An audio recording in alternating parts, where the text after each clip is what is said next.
अध्यात्म विज्ञान कोई धर्म या संप्रदाय नहीं है, ये स्पिरिचुअल साइंस है जो कुदरत के कानून पर आधारित है। ये विज्ञान पूरे ब्रह्मांड के सभी रहस्यों को उजागर करता है और जीवन के सभी पहलुओं को समझने के लिए एक नई दृष्टि देता है।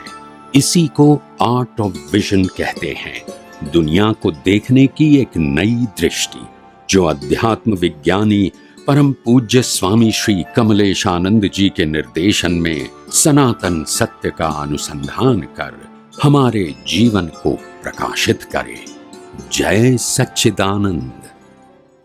भाइयों और बहनों, मातृशक्ति को नमन। स्वामी जी की सत्संग बहुत इंटरेस्टिंग होती जा रही है, क्योंकि स्वामी जी एक पक्षीय बात नहीं कहते हैं, खाली उपदेश नहीं देते हैं, व्यवहारिक जीवन को कैसे जीना, व्यवहारिक जीवन में भी नंबर 1 बनना और आध्यात्मिक जीवन में भी नंबर 1 बनना, यानी जो ये संतुलन की बात स्वामी जी कहते हैं, करते हैं, बताते हैं अपने सनातन सत्य से, और इसको मानते हैं, इसको विश्वास करते हैं और विश्वास दिलाते हैं। ये बहुत अच्छी बात है। स्वामी जी समस्त श्रोताओं की तरफ से आपके प्रति बहुत कृतज्ञता, धन्यवाद। जय सच्चिदानंद। जय सच्चिदानंद। स्वामी जी, आज का युग पैकेजिंग का युग है। हर तरफ पैकेज की बात चलती। कोई नौकरी लगता है, कितना पैकेज होगा, ये काम करोगे तो कितना पैकेज में कर लोगे, शादी का है तो क्या पैकेज है। तो उसी तरह से हमारे अध्यात्म विज्ञान के अंदर जो है, मन वचन काया एक पैकेज है, क्योंकि मन वचन काया को अध्यात्म विज्ञान तो मन वचन काया तथा उससे जुड़ी हुई हर अवस्था मात्र कुदरती रचना है, यानी परिणाम मानता है, और जो सांप्रदायिक इसको पुरुषार्थ मानता है। ये बहुत बड़ा भेद है, इसको अलग से विवेचन करेंगे, बहुत बड़ा चैप्टर है। मैं तो अभी यही जानना चाहता हूँ, ये मन वचन काया का पैकेज कौन देता है और कैसे देता है। ये तीनों आते कहाँ से?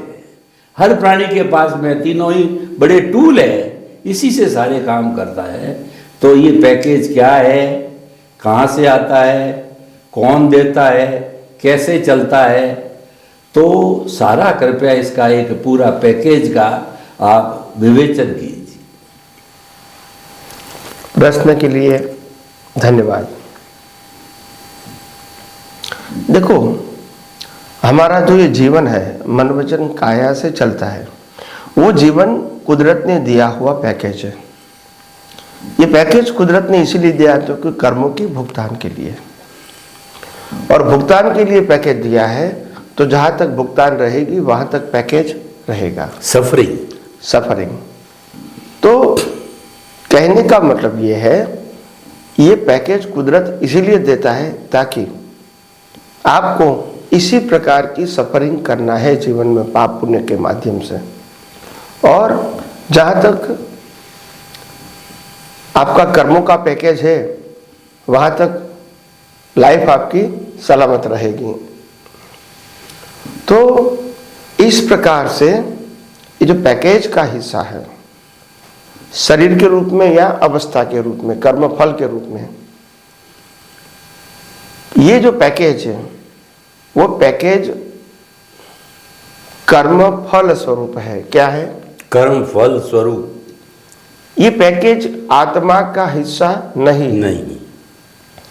मगर आत्मा की हाजिरी से जो कर्म बने हैं, इसकी भुगतान के लिए कुदरत शरीर और संयोग के रूप में पैकेज देते हैं।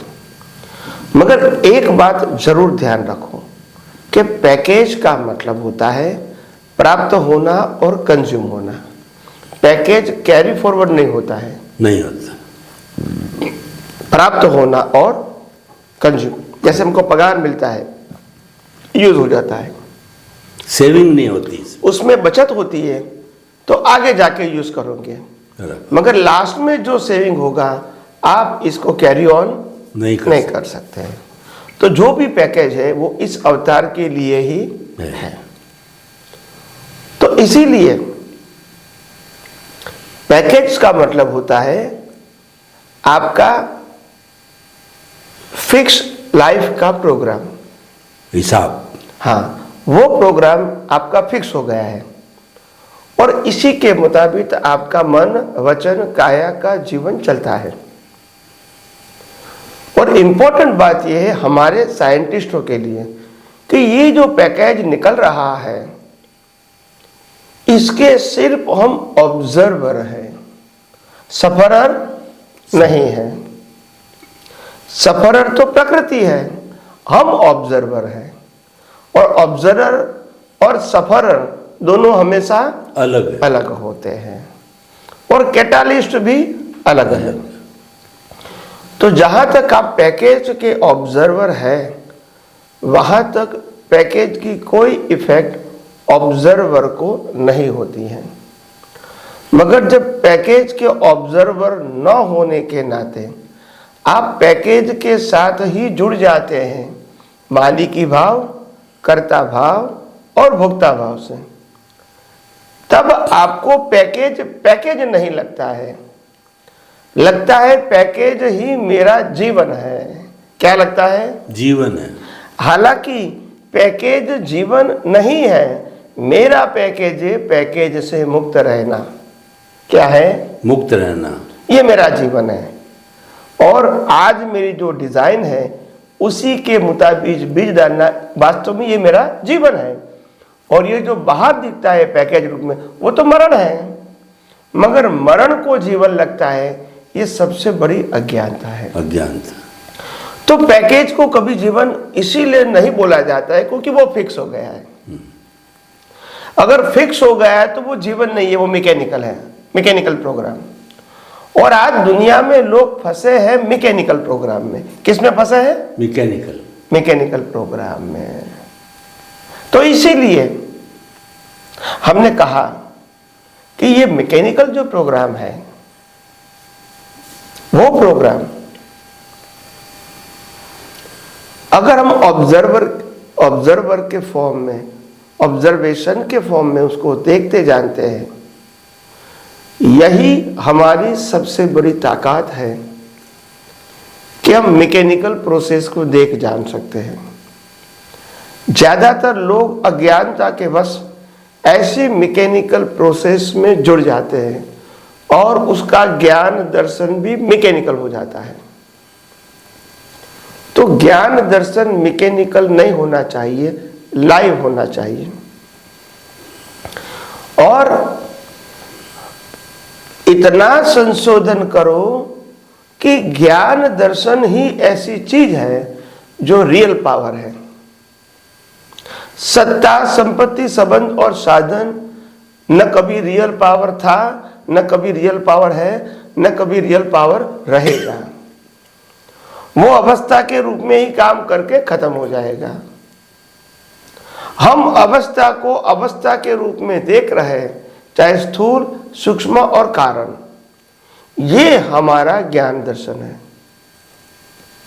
और यही ज्ञान दर्शन से हमारा विजन ब्रॉड बनता है, सूक्ष्म बनता है, शार्प बनता है और सेपरेशन में हेल्प होती है। तो हर बातों में जो पैकेज की बात होती है वो पैकेज का अगर हम ऑब्जर्वर बनते हैं तो मैं समझता हूँ आध्यात्म मुक्ति के मार्ग में आगे बढ़ना आपके लिए आसान हो जाता है, क्योंकि पैकेज खुद ही फिक्स है और एवरी मोमेंट अपने आप कंज्यूम हो रहा है। उसमें डीप जाने से कोई मतलब नहीं है। तो वैसे भी आगे बात करते रहेंगे। स्वामी जी आपका बहुत बहुत धन्यवाद। आज आपने कई चीजें एकदम खुलासा कर दिया। सबसे पहली बात, ये मन, वचन, काया जो है ये हमारा भुगतान का साधन है, ये हमारा हिसाब है, ये हमारी सफरिंग है और ये हमको कुदरत देता है और ये मैकेनिकल मोड है। इसीलिए इसके अंदर ज़्यादा डीप जाने की जरूरत नहीं है, क्योंकि ऑटो मोड से अपने आप चलेगा। आप अगर कुछ इसमें पंचायती करोगे तो ही वैसे चलेगा, नहीं करोगे तो ही वैसे चल, तो फिर ये टाइम क्यों वेस्ट करें। तो इसीलिए आपने कहा बड़ी बात है कि ऑब्जर्वर बने रहना। ऑब्जर्वर बने रहने से जो ये कुदरत ने पैकेज दिया है उसको हम दर्शक रूप में देख सकेंगे, जुड़ेंगे नहीं, उसको मैं मेरा रूप में नहीं मानेंगे। और ये ऑब्जर्वरशिप रहने से नो ऑनरशिप, नो डूअरशिप और नो ब्लेम, नो क्लेम कुछ भी नहीं आएगा। और there will be no new causes and you will be free from all sufferings. So ये सारा गवर्न होता है ज्ञान दर्शन से। जो मूल आपने पावर बताई है, जो बात समझने की है दर्शकों, कि ज्ञान दर्शन के ऊपर फोकस करो। ये स्वामी जी से हमको इस पूरे एपिसोड्स के अंदर लेना है, ज्ञान दर्शन को पकड़ना है, ज्ञान दर्शन को गहरा करना है, शुद्ध करना है, यही हमारा लक्ष्य होना चाहिए। तो स्वामी जी आपका बहुत बहुत धन्यवाद इस पैकेज के बारे में बताने के लिए। सच्चिदानंद स्वामी जी, जब अपन ने ये एपिसोड पैकेज को ही समर्पित कर दिया है तो एक दूसरा पैकेज और ले लेते हैं। अभी आपने बताया कि कर्मों के कारण जीवन चलता है, कर्मों के कारण मन वचन काया का पैकेज चलता है, और कुदरत जो है अपनी ड्यूटी के अंतर्गत उसने ले लिया आपका जो पुराने समय के अंदर आपकी डेथ होने के समय में एज ए जो आपने कॉपी सुपुर्द की आंसर शीट को, तो रिजल्ट उसने कहा मैं दूंगी, तो इसीलिए वो ले ली। ये तो अपनी ड्यूटी के तहत ये कराती है। तो कृपया ये कर्म चीज क्या है? क्योंकि जितने भी दुनिया में 360-65 तरह के धर्म दर्शन है, जो आत्मा को मानता है, हर कर्म को मानता है, और मुख्य रूप से उसमें अज्ञान कारण बताया जाता है। लेकिन हर एक ने अलग अलग, कुछ ने ईश्वर कहा, किसी ने अदृष्ट कहा है, किसी ने कर्म फल कहा, किसी ने कर्म रज कहा, कई हर एक फिलॉसफी के अपने अपने नाम है। लेकिन कुल मिलाकर के वो ज्ञान जो बाहर से आया हुआ है वो मूल आत्मा का स्वभाव नहीं है। तो स्वामी जी, कर्म क्या है, कर्म कैसे बनते हैं, और कर्मों से कैसे हम अलग रह सकते हैं, और कर्म जो है कैसे भुगतान होता है, कौन कराता है, ये कर्मों का पैकेज भी इतना जल्दी एक एपिसोड में भी नहीं होगा, अगले में भी लेंगे। लेकिन आप 2 भाग में डिवाइड करके रहिए। अभी तो कर्मों को पैकेज की कितने क्या वर्गीकरण अगले में लेंगे। तो कर्मों के पैकेज के बारे में कृपया जितना समय बचा है उसके बारे में आप उपदेश दीजिए। प्रश्न के लिए धन्यवाद। सबसे बड़ी बात यह है कि आम तौर से लोग कर्म की जो भाषा है वो समझने में, साइंटिफिक दृष्टि से समझने में असफल रहे हैं, क्योंकि आध्यात्म विज्ञान ये कहता है कि कर्म भाव से बनते हैं, क्रिया से या मन वचन काया से नहीं बनते हैं। और बाह्य समाज में मन वचन काया से कर्म बनते हैं, वो समझ की बोलबाला है। तो इसीलिए लोग सच्चाई समझ नहीं पाते हैं।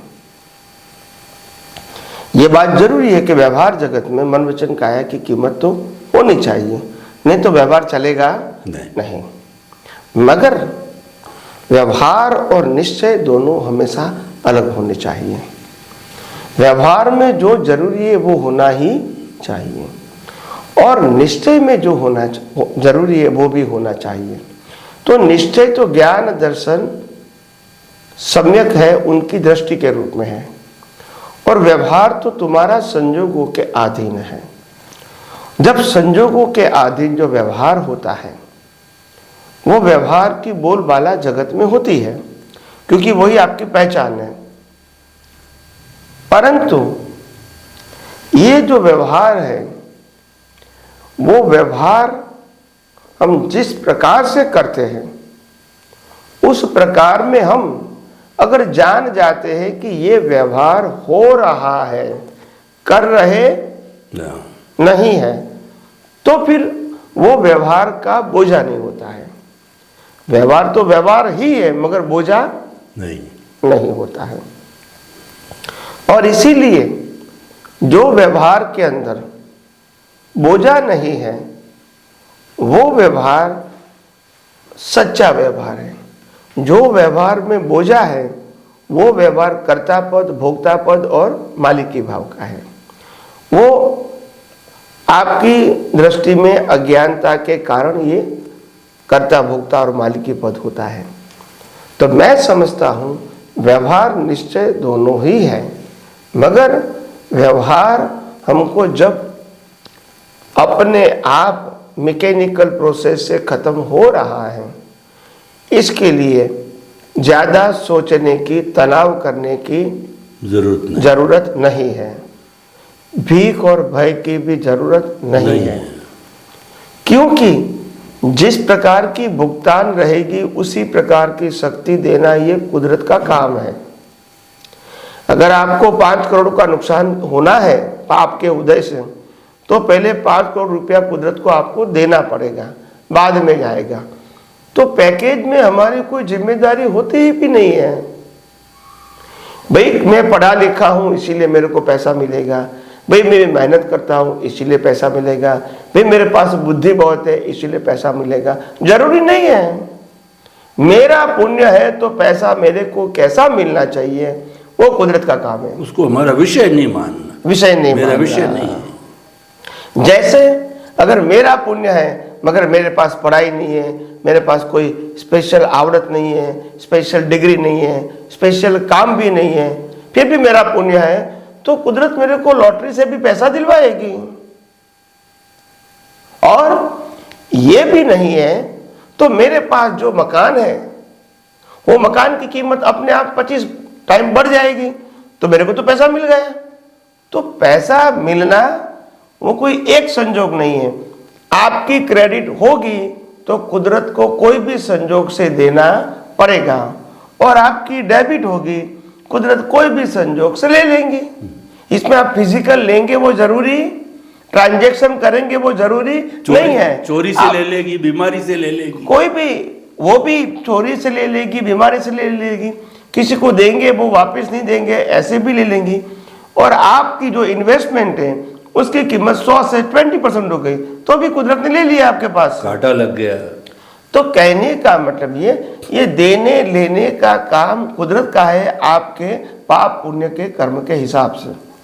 तो इसीलिए उस प्रकार का तनाव हमको लेने की जरूरत नहीं है। तो इसीलिए हमने कहा कि भारतवर्ष में बहुत सारे लोग अगर ये विज्ञान जानेंगे और विज्ञान की टेक्नोलॉजी जानेंगे, टेक्नोलॉजी का मतलब यूज, विज्ञान का मतलब प्रिंसिपल और टेक्नोलॉजी का मतलब प्रिंसिपल का उपयोग। तो विज्ञान और टेक्नोलॉजी जानेंगे तो मैं समझता हूँ भारतवर्ष में और विश्व में भी ये जो आध्यात्म विज्ञान है वो अपने सनातन सत्य के बेस पर हजारों लाखों लोगों को वर्तमान और भविष्य में भी प्रेरणा देता रहेगा। स्वामी जी आपका बहुत बहुत धन्यवाद। कर्म को आपने ये बताया कि कर्म को कर्म फल के रूप में मानो, और कर्म फल जो दिलाने वाली जो एजेंसी है वो कुदरत है, वो अपना काम करेगी, आपकी 1% भी जिम्मेवारी नहीं है। भगवान कृष्ण कहते हैं कि तू तो, जो गीता में कहते हैं, तू तो भक्ति मार्गी बन जा, तू चाहे चोर है, डकैत है, बुरा है, रेप करने वाला है, तू तो मेरे को समर्पित हो जा, मैं तो ईश्वर का काम करता हूँ, ईश्वर का हूँ, तो तेरी कोई जिम्मेवारी नहीं, तेरे को मुक्त कर दूंगा। तो कुदरत भी यही कहता, तू तो मेरे को समर्पित हो जा, सुबह से शाम, जन्म से मृत्यु, जब तक मुक्त नहीं होता है तो मुक्त करने की जिम्मेवारी कुदरत लेती है। कितनी सुंदर व्यवस्था है। तो कर्म का जो संबंध है वो कर्म फल के रूप में है, लेकिन जो कर्म जो सृजन होता है वो मुख्य चीज है। कर्म फल तो उसका पार्ट है, वो तो रेडीमेड बना बनाया फिल्म के रूप में आता है। तो स्वामी जी जो है, अब हमारा जो एपिसोड का समय तो कम है, लेकिन फिर भी कर्म फल की बात तो आपने कही, लेकिन कर्म का जो दूसरा पार्ट है कि ये सृजन कैसे होता है, तभी तो मिलता है। अगर ये सृजन ही नहीं होगा तो किस तरीके से कर्म फल मिलेगा। तो जितना समय बचा हुआ है संक्षेप में बतावें कि कौन सी एजेंसी जो है ये कर्म बनाती है या कर्म फल बनाती है, किस रूप में बनाती है, कृपया वो थोड़ा संक्षेप में बताइए क्योंकि समय बहुत कम है। प्रश्न के लिए धन्यवाद। देखो, कर्म बनने की प्रक्रिया वो भाव सत्ता है। भाव का मतलब आपको भाव करना पड़ेगा, चाहे अज्ञानता से करो, ज्ञानता से करो, जानबूझ के करो, बिना जानबूझ के, मगर भाव की प्रक्रिया में हमेशा लाइवनेस रहेगी। क्या रहेगी? लाइवनेस, जीवंतता। जड़ व्यक्ति भाव नहीं कर सकता है, मैकेनिकल पार्ट भाव नहीं कर सकता है, मन वचन काया भाव नहीं कर सकता है, क्योंकि मैकेनिकल है। मगर जो लाइव ईगो है वो कभी मैकेनिकल जीवित है, तो वो भाव करेगा। सपने में भी भाव करेगा, माता के गर्भ में भी भाव करेगा, खुली आंखें भी भाव करेगा, और बंद आंख में भी भाव करेगा। तो भाव से ही कर्म बनते हैं, और भाव होता है आपके वर्तमान ज्ञान दर्शन के ऊपर आधारित है। आपका वर्तमान ज्ञान दर्शन के आधार से जो संयोग आपको दिखेगा, समझ में आएगा, उसी प्रकार का सार निकाल के भाव करोगे कि ये चीज मेरे को अपनानी है या नहीं अपनानी है। तो इसीलिए जो भाव है वो कभी दिखते नहीं है, इज इक्वल टू कर्म कभी दिखते नहीं है। और जो दिखता है विचारों के रूप में, वाणी के रूप में, वर्तन के रूप में, वो कर्म नहीं है, कर्म फल है, और वो ऑटो मोड है। मगर आज लोगों की अज्ञानता के कारण कर्म फल को ही कर्म मान के लोग डरे हुए हैं, और डरने के बाद वो भीख और भय में चले जाते हैं। तो इसीलिए मैं मानता हूं कि यह आध्यात्म विज्ञान के माध्यम से लोग कर्म और कर्म फल की परिभाषा को सनातन सत्य के रूप में जाने, समझें, और इस विज्ञान का आत्मसात करके, अनुभव करके अपने जीवन को बिल्कुल ट्रांसपेरेंट बनाए, और अनेक व्यक्तियों को वो अनुभव का विज्ञान बांटते रहे। क्योंकि ये विज्ञान जब कुदरत का है तो लोगों को बांटना हमारे लिए आसान हो जाता है। मगर कई सारे लोग ऐसे भी होते हैं, ये विज्ञान के मालिक बन जाते हैं, और बाद में वो विज्ञान स्थगित हो जाता है। क्या हो जाता है? स्थगित। तो इसीलिए मैं मानता हूं बिना असर का कि आध्यात्म विज्ञान तो लाइव होना चाहिए। जब अनुभव करते हैं, उपयोग करते हैं, तब भी लाइव होना चाहिए। दूसरे को बताते हैं तब भी लाइव होना चाहिए, और दूसरा व्यक्ति तीसरों को बताते हैं तब भी लाइव होना चाहिए। कोई जगह मालिकी होनी नहीं चाहिए। यही आगे बढ़ने का सही मार्ग है। स्वामी जी, अभी जो आपने बताया कि जो कर्म है वो लाइवनेस है, क्योंकि भाव जगत से जुड़ा हुआ है। तो भाव जगत है, हमारा ज्ञान दर्शन है, हमारा अनुभव है, हमारी जो जागृति है, ये सब लाइवनेस की ओर जाते रहे। तो लाइवनेस होती है तभी जो है वो जीवंत हो जाता है। कई बार हम देखते हैं कि कोई प्रवचन करता है और उसमें जीवंतता नहीं होता, तो व्यक्ति उबासी लेता है, नींद आती है। लेकिन अगर उसमें लाइवनेस होती है, उसको इंटरेस्ट आता है, एक एक शब्द को सुनता है, आत्मसात करता है, तो लाइवनेस कर्म बनाता है। और आप देखिए भ्रूण निकलता है, भ्रूण में भी लाइवनेस होती है, जब फलक निकलते हैं। और अगर भूंजे हुए किसी गेहूं के दाने को डालें तो नहीं होगा। तो स्वामी जी, तो जितना हमारे पास में अब थोड़ा सा समय और बचा है, तो उस जो है वो हम जो है उस समय को उपयोग करने के लिए आपका जो है अनुग्रह चाहते हैं कि आपकी कृपा दृष्टि इसी तरह से बनी रहे और आप जीवंतता लाते रहें अंत तक, ताकि हमारे जो श्रोतागण हैं वो आपकी हर बात को आत्मसात कर सके। आपके प्रति बहुत बहुत धन्यवाद, कृतज्ञता। जय सच्चिदानंद। जय सच्चिदानंद।